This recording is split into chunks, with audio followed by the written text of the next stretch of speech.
Today happens to be the 50th edition of this talk show, so quite a milestone. Good morning and welcome to Coffee with Dan. This morning, I have Mr. Amir Ashraf. He's a director of Timex Garments Private Limited, and also they own the fashion outlet called Avirate.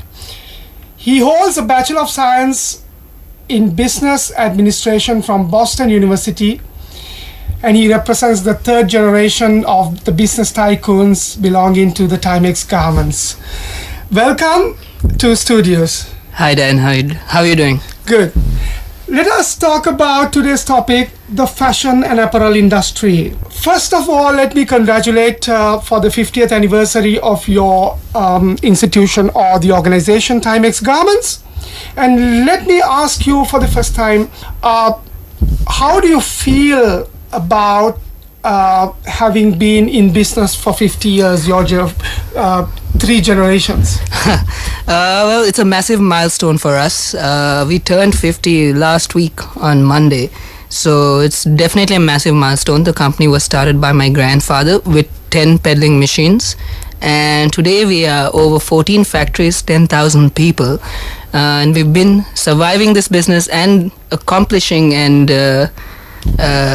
being successful for the last 50 years. So you said that your great-grandfather started with 10 machines. Where did it start? Well, he started in Peta for 10 machines and then grew it. We got our first export order after 10 years of business. We did shirts for the local market, and after being 10 years in business, we got our first export order of shirts to Sweden. And then that was history. That's how we started exporting. So how do you see the apparel industry right now? Well, apparel industry is doing okay right now. There are lots of things happening. Locally, we got the GSP Plus. So there is an increase in business, or at least an increase in interest that we are seeing. There are obviously advantages and disadvantages. So locally we are doing okay, but the downside of it is there is a labor shortage in our country, and there is a labor shortage in the apparel industry as well, and we are feeling that pinch. Globally, obviously, because it's an export industry, we face global shifts as well. There is a shift in prices. Prices are going lower globally. People are looking at clothes as more as a commodity than as something you would wear as a luxury item. So brands are losing their prominence.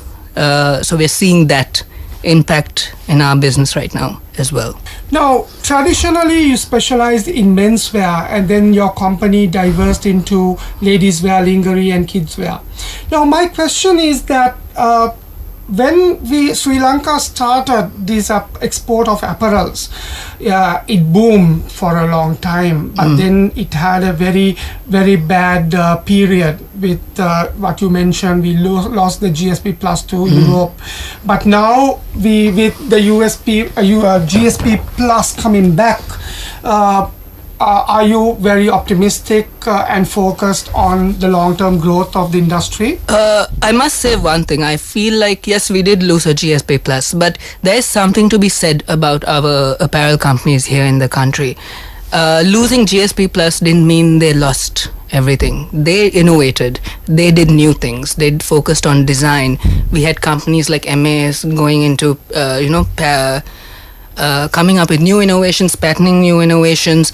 We are working and doing more research and development. So we are offering more to the customers. So that's what happened with GSP Plus going away. We looked how to get better at what we do and how to offer more to our clients.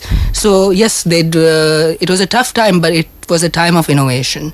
And with GSP Plus coming in right now, we have innovations and now we have business. Now we can export without duty to European countries. The thing is, EU is one of our biggest markets for the apparel industry. But 43%, I hope this is right, 43% of our exports to EU go to UK. And UK, as you and I know, is leaving the European Union. So we have to figure out how to do this. We have to figure out if we should have another kind of agreement with the UK, or how can we increase our business with other parts of Europe to make sure that the impact isn't felt when UK leaves the European Union. You very correctly said that when there is a time the market is not performing well, you need to shift to other areas, and Sri Lanka is very much facing that situation. And many areas the government is talking about liberalization or opening the market, and that would create the foreign investors to come in, and then the local industries will have to compete. So what impact have you made in the industry or community with your company? Well, we provide employment to over 10,000 people in Sri Lanka, Bangladesh. We have offices in the UK, Germany, Hong Kong. One thing that I should say about all apparel companies, not only Timex, but all apparel companies, they provide employment to women. And large number of our employees are women. So there's been empowerment of women through the apparel companies. The growth of apparel companies has led to empowerment of women where they can support their families. And we are, as an industry, you can walk in without any skills at all, and we will train you to have skills.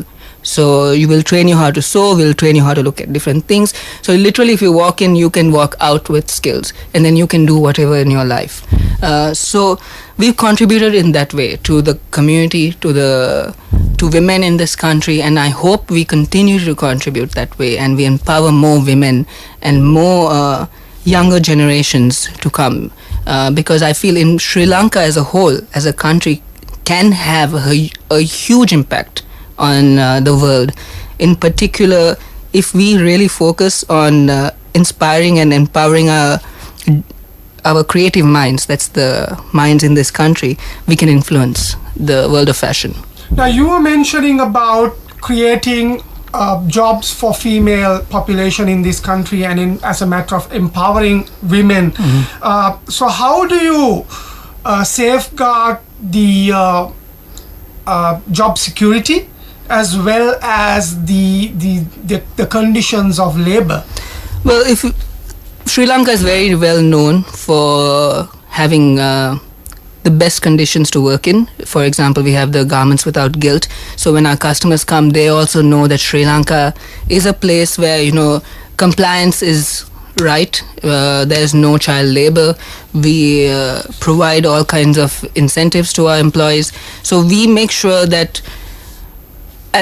there are lots of things in the industry. If I have to be more detailed, our customers also look at our compliance. That means they look at how we treat our workers. So that ensures. So the global supply chain somehow ensures that we following the laws. But in the country itself, as a country and as an industry as a whole, we believe in keeping the right conditions for our workers. We provide, I think you can find in Sri Lanka some of the best conditions to work in our factories.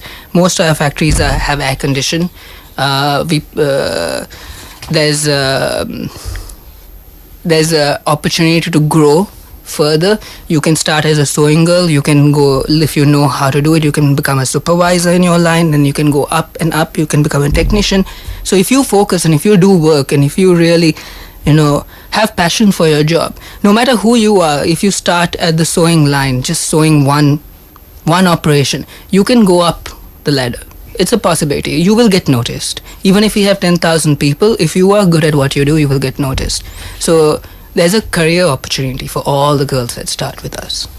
Now, I understand that, as you very correctly mentioned, that Sri Lanka lost its workforce due to the fact that most of our experienced or skilled labor went abroad, and then they helped other countries to rise up, especially in this apparel industry. I know, like Bangladesh and these countries in the region, our skilled labor went and trained their labor, and by that we lost very good people to work in this industry. So how did this affect to the apparel industry as a whole? You're very correct. I think there are lots of Sri Lankans working in Bangladesh, and some of the biggest factories, largest factories are run by Sri Lankan factory managers. It has had an impact. We've lost skilled workforce, we are seeing a drain in our skill set, and we are seeing other countries come up very fast, like Bangladesh, like you mentioned. One thing that our companies here are doing, the big ones can really move to Bangladesh, or they have moved to Bangladesh. They have taken the labor, they've taken the skills there, and they're grown in that area. So in that way, as local companies, we've grown outside our borders, which is very important. All companies should look outside the country to grow. But that we really can't do much more than that. We have to train the new generations that coming up. We've lost the skills, but now the country is a good place to live in. We don't have war. We don't have to lose all these people. If we have the right conditions, the right opportunities for our people to live in this country and to grow and earn, I can assure you, all these people that have moved, not all, but a good portion of these people that have moved will come back if the salaries are right, if the conditions are right. They don't want to live in, I don't know, I can't speak for everyone, but I can speak for myself. I wouldn't want to live in Bangladesh. I'd rather live in Sri Lanka. But the conditions have to be right. The opportunity for growth has to be right. The salary has to be right. So as an industry, and I'm sure as a country, we are figuring that out. And we will continuously learn and figure this out, because there's going to be skill drain. There's going to be people moving out of this country, but there'll be other people coming in. So we have to be open in our mind also, that, as a country, it's not only about our skills, it's about how we grow. So we have to allow the other people that are outside our country, that are not Sri Lankans also, to come in and, grow our skill set. So we can learn other things and do other things. It doesn't have to be only one skill set that we've lost. So we have to keep a mind open. That's exactly the other question that I want to arrive at. When we have a drain of workforce to other countries, and these countries, those other countries in the region are ready to take our skill force, we should be ready in other side to take the workforce of those countries back to our country, right? And then we should focus on more trade-related pacts, like for example the Indo-Sri Lanka pact, what we are talking about, the ETCA, and other regional pacts to encourage people to come in and work for us. So do you encourage such a process in our country? Yes. If I have to speak personally for myself, yes, 100%. I personally feel we need a lot more skills. We have a lot to grow. And there are skills and ideas that are running in this world that we can, use. So we should allow people to come in. We should allow ideas to flow in. We should be open-minded to take those ideas. And we should have a learning mindset. If we have that mindset, we can grow further.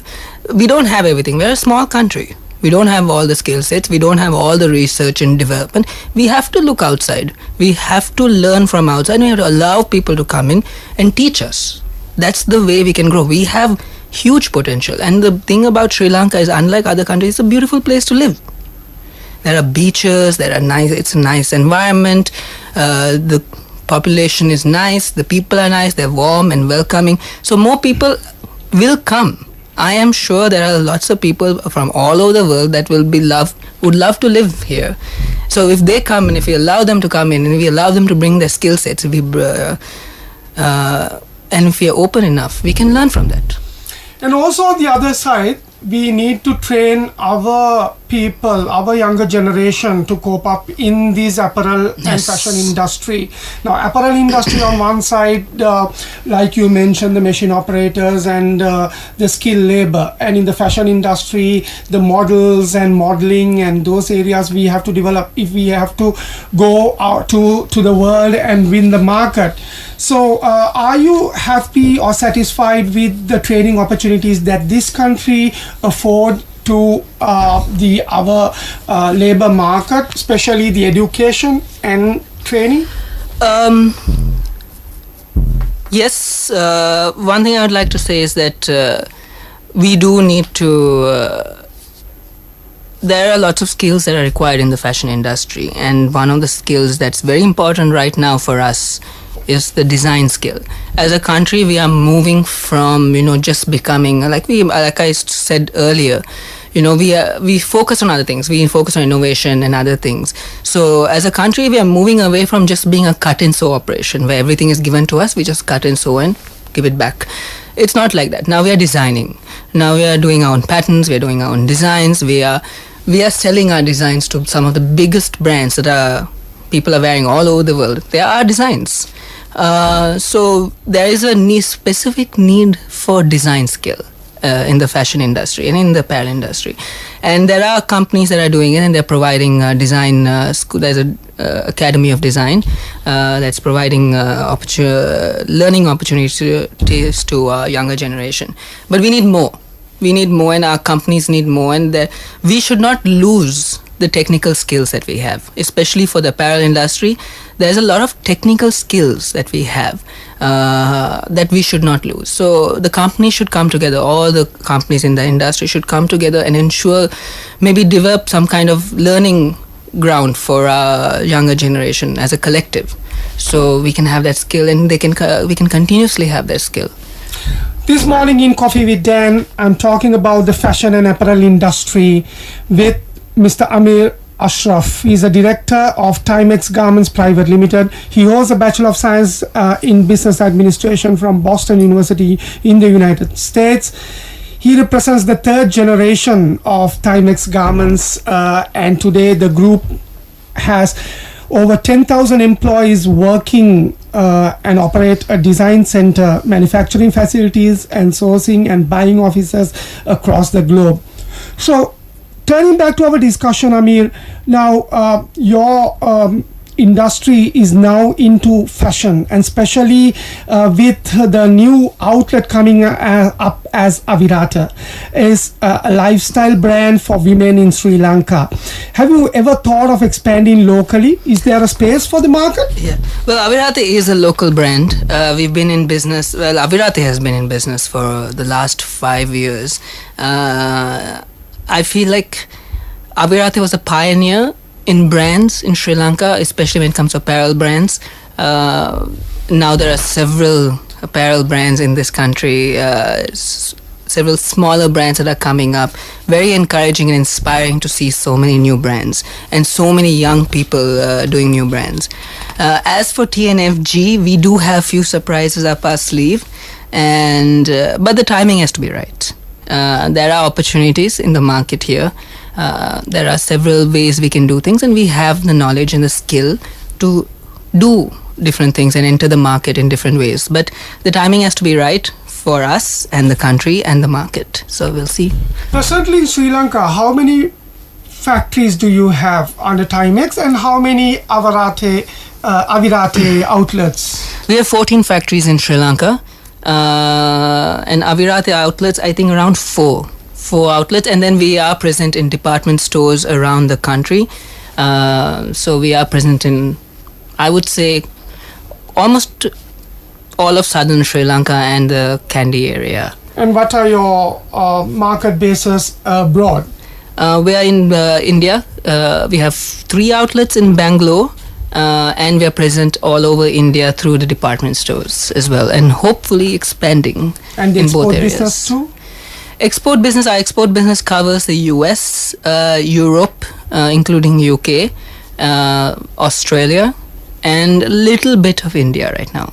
Now you mentioned that the Brexit, or where the UK is going out of the EU in the very near future, and you also mentioned that the Sri Lankan apparel industry will have to go into new agreements with UK. So what kind of impact that the industry will face with UK going out of the EU? So we don't know the exact details of the Brexit. We don't know if UK leaving the EU means they are out of the GSP Plus. I think it most likely does mean that, but the impact is unknown. 43% of our business to UK, of our exports to UK, 43% of our exports to EU goes to UK. So that's a huge number. So as an industry, we should be aware of it. And I know the industry is aware of it. I actually heard this fact in an industry conference. So yes, we're aware of it, and we have to really think ahead and try and see what else we can do with the UK. Now, you being a third generation director of your company, you must find it very challenging to steer the company over more modern waters. So how do you manage that? Well, I have to first start by saying I'm still very young, so I'm still I'm learning. I'm learning from my father, and I'm learning from everyone who's in the company, who's worked there, all the professionals that are with us.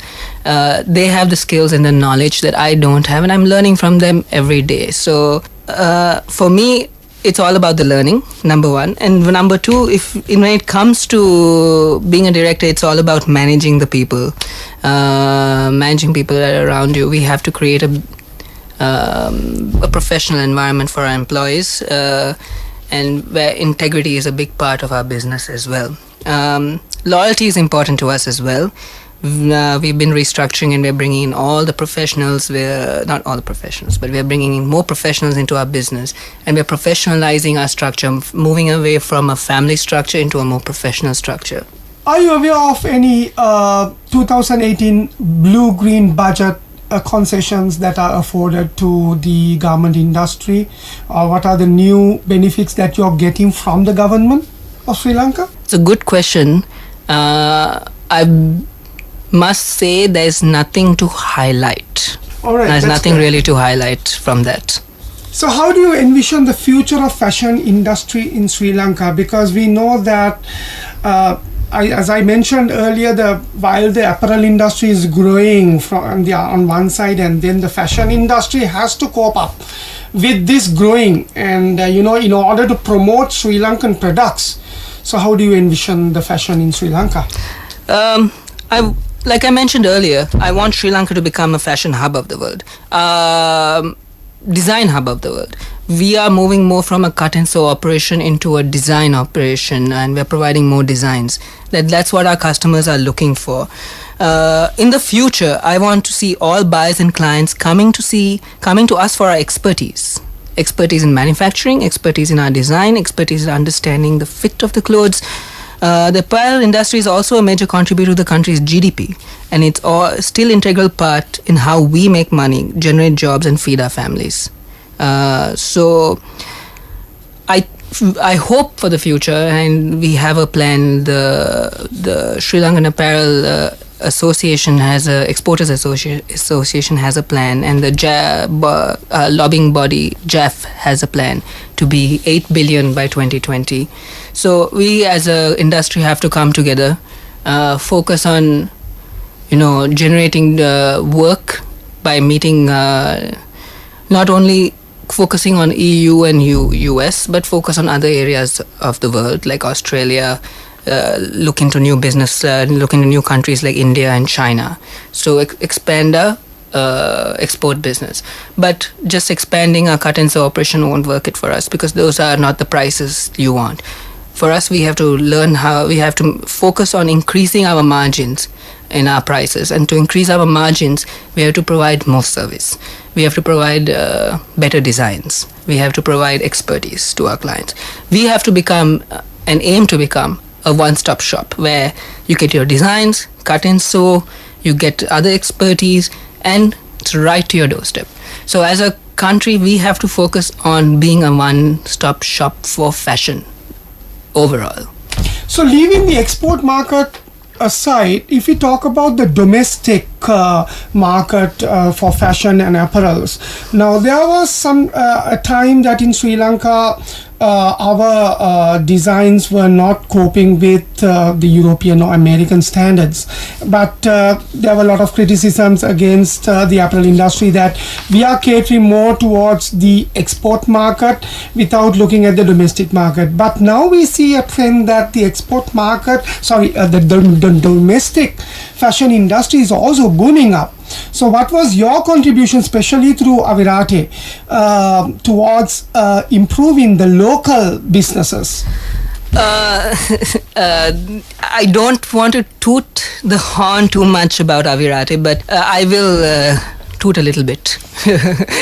Avirate has been a pioneer in the brands, apparel brands in Sri Lanka. I think we started 5 years ago, and we introduced it as a brand, a niche brand, a recognizable brand with brand ethos attached to it.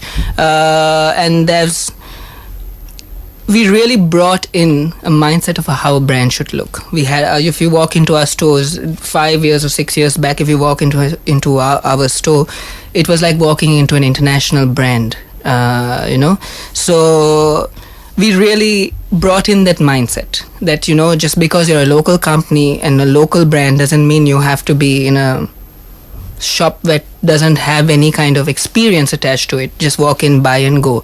Now you walk into a store, there's an experience attached to the store. There's an experience of how to walk in. The layout is in the very new, very international. So we really brought in that mindset, and I feel like after us bringing in that mindset, a lot of people saw that it is possible to have that mindset, to have that kind of branding, to have a store like that. It is possible to even make money like that and become a huge brand. So we trailblazed basically, and now we see a lot of young people in the industry coming up. There are lots of new brands. There are lots of smaller new brands coming up. A lot of my friends have brands in the local brands, and the designs are amazing. The designs are out of this world, and really I've seen that there's a lot of local entrepreneurship when it comes to apparel in specific. There are lots of local brands, there are a lot of standalone stores, and they are doing really well. So yes, Avirate trailblazed, but now it's a whole lot. There's a lot of competition, there's a lot happening. So it's becoming a big part of our business, the local business. So my last question in today's Coffee with Dan is, you mentioned that now you are having over 10,000 employees. What sort of opportunities that you afford through your organizations to the younger generation in this country?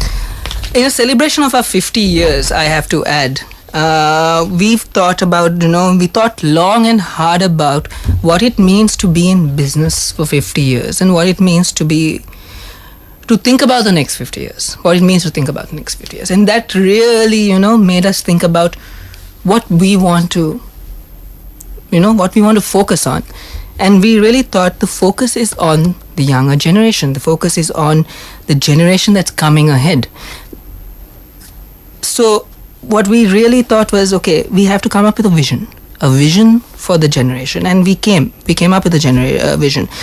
Our vision is to aim and empower generations of creative minds to influence and impact the world of fashion.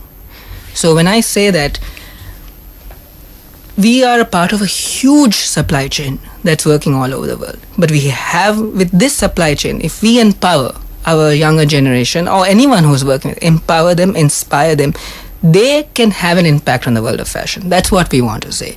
So you can be a person who just started sewing in one of our lines. If you focus, if you learn, if you continuously improve, right, and if you use your mind in the most creative sense of ways and have lots of passion, you can go from sewing in the line, with coming into the factory, let's start with, without any skill, learning all the skills, sewing in the line, moving up. There's no end. You can move up, all the way up. So it is possible, and you will learn different skills. You will learn how to speak English when you're with us. You will learn how to sew. You will learn other skills. So you will really come up if you sit. It's about your focus and how you do. So opportunities are endless, I would say, and it's not only with Timex, it's with any other company in this country. There are opportunities, there are obviously roadblocks, but there are opportunities, and it's up to us as a country and our younger generation to really focus on it and be open-minded and have a right attitude, and you will get anywhere you want. Alright, this morning in Coffee with Dan, I had Mr. Amir Ashraf. He holds a Bachelor of Science degree in Business Administration from Boston University in the United States, and it's a director and a third generation director of Timex Garments Private Limited. Timex is known traditionally specialized in menswear. The company has diverged into ladies wear, lingerie and kids wear, and now into a fashion icon called Avirate. And today we talk about the fashion and apparel industry in this country. And thank you very much, Amir, for being here in Coffee with Dan this morning.